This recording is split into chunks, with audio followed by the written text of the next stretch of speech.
Welcome to the Weaver Sews. I'm Daryl Lancaster. There are lots of ways to close a garment. And in a previous episode, I showed how to interrupt the piping in a jacket to create button loops. In this jacket from my 200 jacket pattern, I decided to create a shawl collar look and install a series of bound buttonholes using the same caviar leather trim that I used in the welt pockets, the shoulder epaulettes, and the elbow patches. I also plan to make the upper collar and band facing using the same leather as well. There is no more elegant, professional looking buttonhole than a bound buttonhole.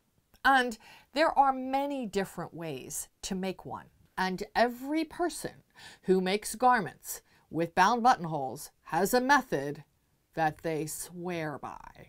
I learned to make these when I was probably 12 years old. My mom taught tailoring in adult school at the time. This would have been about the mid-1960s when home sewing and tailoring was still a major part of life skills in running a household. All of her handouts were, of course, mimeographed with that telltale purple ink. She would try them out on me first, figuring if I understood them, perhaps her adult students would be able to figure them out as well. I don't exactly know how that worked out for her and her students, but some half-century later, I'm still using this technique, and it has never failed me.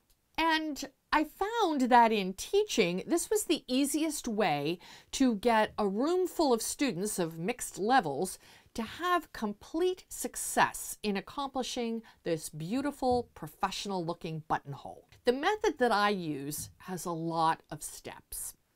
But each step is easy, and each one builds on the last.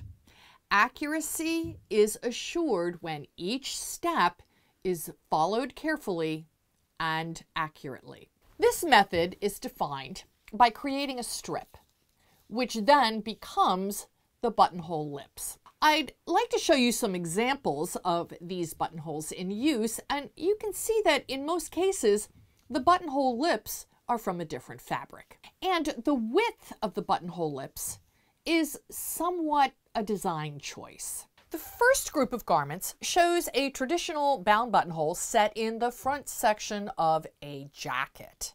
This first jacket shows buttonholes created from a piece of cotton dyed in an ikat pattern. The second one used wool crepe, which coordinates with the piping. This reversible vest has bound buttonholes on both sides. One side in hand-woven fabric and the other side in linen. This jacket has buttonholes from ultra suede which match the welt pockets. And this plaid coat has bound buttonholes cut on the bias from the same plaid so you don't have to match the plaid. But the jacket that I'm working on has a separate band, so that makes a bound buttonhole a bit more interesting to install. One side wall of the buttonhole will actually exit directly into the band seam. Here are a couple more examples of bound buttonholes that originate in the seam allowance and then extend into the band. The length of a bound buttonhole should be determined first, and that is based on the button you want to use, which means you've already decided what buttons you're going to use. For this jacket, I have found some vintage leather buttons. Measure the diameter of the button. Add to that the depth of the button. Add a bit of ease, anywhere from 1/8 of an inch or 3 millimeters to 1/4 of an inch or 6 millimeters. Here we'll add 1/8. The button, when buttoned, will actually sit in from the side wall of the bound buttonhole 1/8 of an inch or 3 millimeter to allow for the button shank. So the bound buttonholes for this jacket should be 1 3/8 of an inch or 3.5 centimeters long, starting at the band seam line, not the cutting line. And whatever length I choose, I need to add 5/8 of an inch or 1.5 centimeters seam allowance, since one side of the buttonhole will sit on the band seam line and it will need seam allowance to be caught into the seam. We already touched on the topic that in a woman's jacket, buttonholes go on the right. We touched on that in the interrupted piping video. Men's garments and gender-neutral garments have buttonholes on the left. Your jacket, you get to pick. For this tutorial, I'll be placing the buttonholes in the right front collar band. And though the pattern indicates markings for 2 buttonholes, I decided to add a third one since I found 3 vintage leather buttons that would work. To add an additional buttonhole to the pattern, use the same spacing between the first 2 and add another placement line.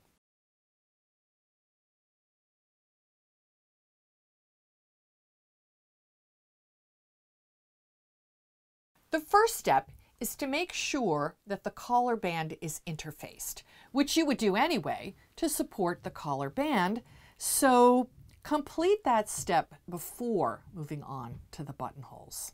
To make sure that all the buttonholes stop on the same warp thread and sit perfectly level along a weft thread, I grid out the collar band with machine basting in a contrasting thread. Following the buttonhole markings on the pattern, or choosing your own placement, stitch across the band from one side to the other with a machine basting stitch, indicating each buttonhole placement line. Make sure your basting is completely level and that it follows a weft thread. Once you know the buttonhole length and have added 5/8 of an inch or 1.5 centimeters for the seam allowance, measure from the side of the band that attaches to the jacket out that distance and create a vertical basting line, starting well above the first buttonhole placement line, following a warp thread, and ending well below the last buttonhole placement line. We will call this the stop line. It is where all the buttons will stop, so make sure it follows a warp thread. The next step is to create the strip for the buttonhole lips. Interface that piece of fabric if you think that the fabric could use some support. Because I'm using leather, I'm not going to interface the back of it. The strip should be the full length of each buttonhole plus 1/2 inch or 1.2 centimeters times the number of buttonholes. We've already included 5/8 of an inch or 1.5 centimeter seam allowance on the side wall of the buttonhole as it enters the band seam. But you'll need seam allowance on the other side wall to construct the actual buttonhole. So this strip needs to be 2 inches plus 1/2 inch for the other side wall seam allowance times 3 buttonholes for a total of 7.5 inches or 19 centimeters. The width of the strip should be 4 inches or 10 centimeters. I've machine basted 3 parallel rows of basting down the length of the strip, and I've done a sample just to show you what I mean. The first row of stitching marks the lengthwise center of the strip. The other 2 rows of stitching sit on either side of that center line, 1/2 inch or 1.2 centimeters away. This distance will give you 1/4 inch or 6 millimeter buttonhole lips. If you want the width of your lips to be any different, this would be the place where you would make that adjustment. These 2 lines will become fold lines. the advantage of creating the strip first that will make all of the buttonholes is that you have a better chance of having them all perfect and exactly the same size. If each step in creating the strip isn't perfect, then rip it out and redo it since it's just basting. So we're going to fold each long edge of the strip to the wrong side along the outer 2 rows of stitching and press. Mark a line 1/4 of an inch or 6 millimeter from each fold, which is halfway between the original center line and the fold. Machine baste along these lines through both layers of fabric. These 2 new stitching lines should be exactly 1/2 inch apart, or 1.2 centimeters. Cut the prepared strip into individual pieces, which is the length of the buttonhole plus the seam allowances on either side, which in this case is 2.5 inches or 6.3 centimeters.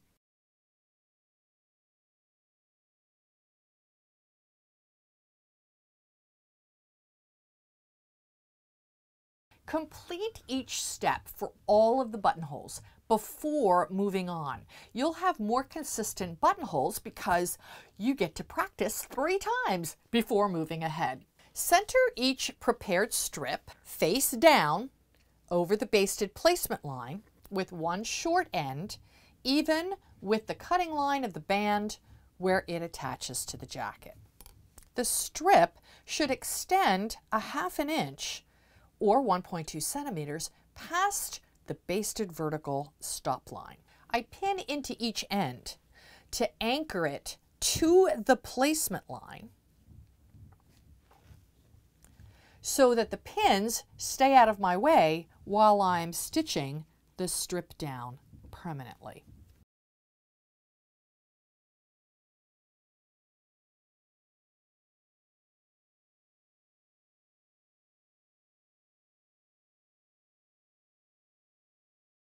I'll need to transfer the stop line to the strips so I know where to stop stitching. Take a ruler and line up the stop line across the ends of all the strips and transfer that stop line to the actual strips and repeat for the other long edge.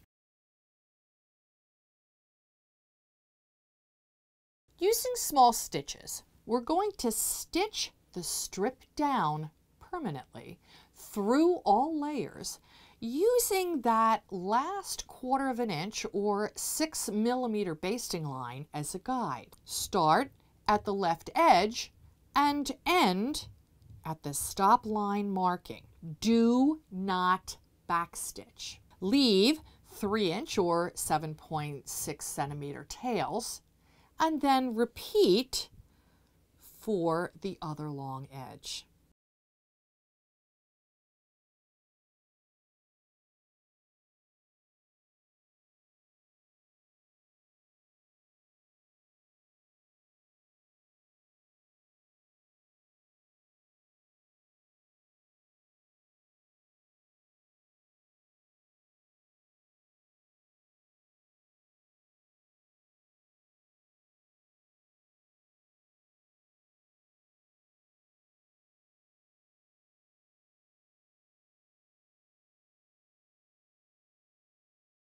Check on the wrong side of the strip that the stitching you just did ends exactly on the stop line and is centered over the original placement line that you basted on the collar band. The 2 lines of permanent stitching should be 1/2 inch or 1.2 centimeters apart. This would be a good time to fix it if it isn't correct. If you stitched past the stop line, pull back a stitch. And if you didn't go all the way to the stop line, thread a needle and take an extra stitch. So now we pull the thread ends to the wrong side of the collar band.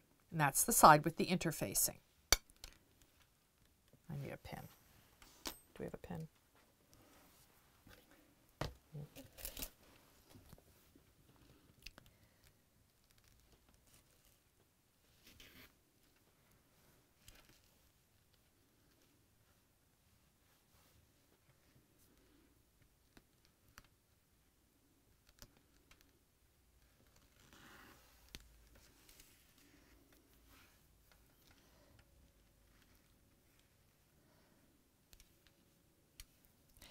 Now here, I went just past that stop line, so I'm going to pull back and take out that extra stitch.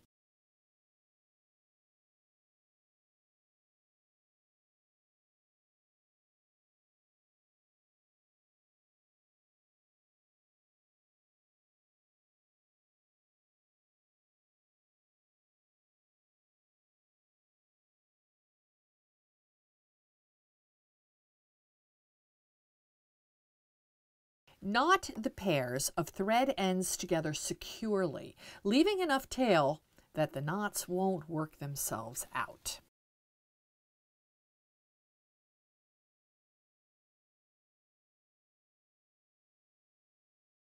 And remember to do it for all of the buttonholes before moving forward. Now we get to cut. This is the point of no return. Start by cutting through the center of the strip, right through that first line of basting that you did to mark the center. Be very careful not to cut the collar band.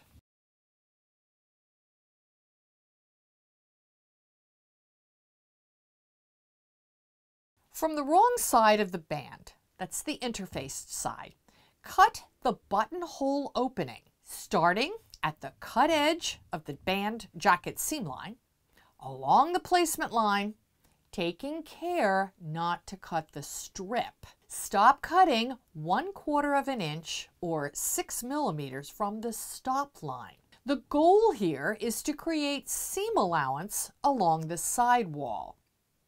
Cut into each corner as far as possible without clipping the stitching. This will create a little triangular seam allowance for that side wall.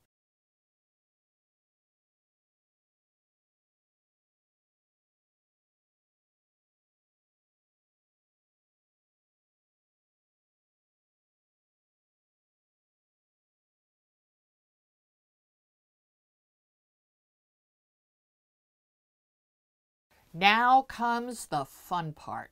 Push the strips through the opening to the wrong side of the collar band. Flattening the strips and checking that the lips meet, or kiss, as I'd like to say.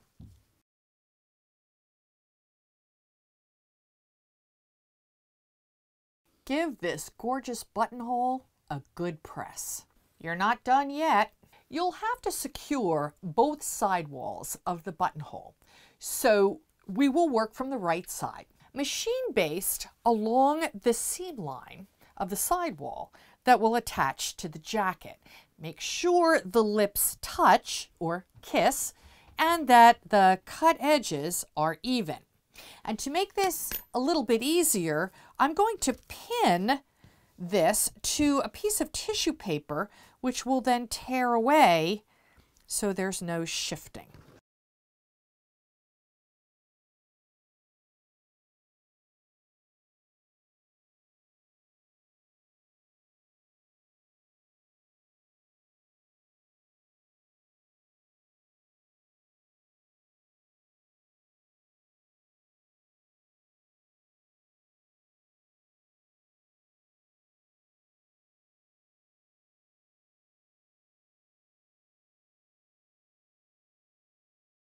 For the other side wall, which you can see is not connected, fold the collar band back as far as the end of the buttonhole, and you'll see the tiny triangle on top of the strip.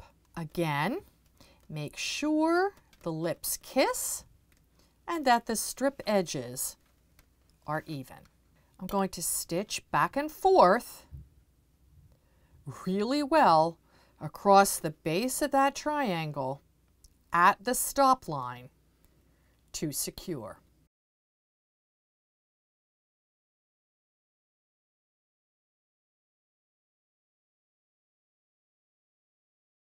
Remove all the visible basting from the collar band and the strip.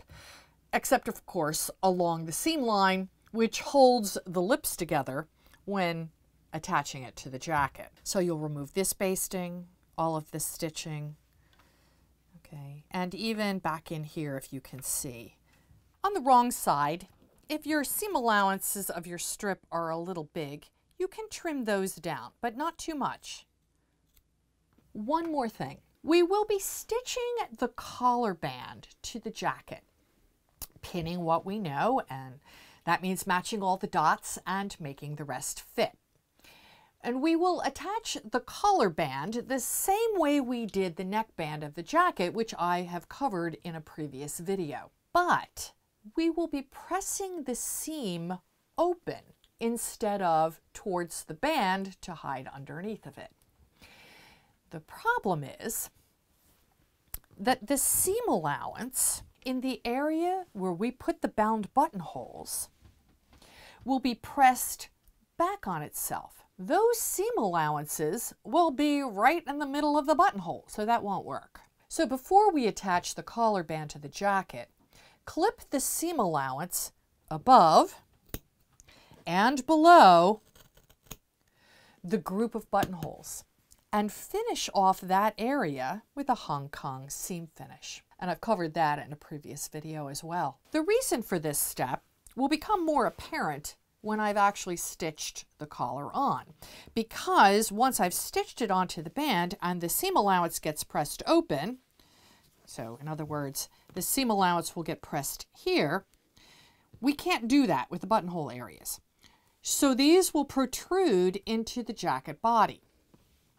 And to make them nice and neat and tidy, that's why we're going to finish that section off with the Hong Kong seam finish. So next time I'll have removed all the basting and stitched the collar band onto the jacket, which will now have 3 gorgeous leather buttonholes to admire. But this collar band needs to be faced, which sounds easy in theory, but something has to be done to cut into the facing to allow entrance into the buttonhole. So next time I'll show you how to finish the back of the buttonhole, cutting a window into the facing. I'm Daryl Lancaster for The Weaver Sews.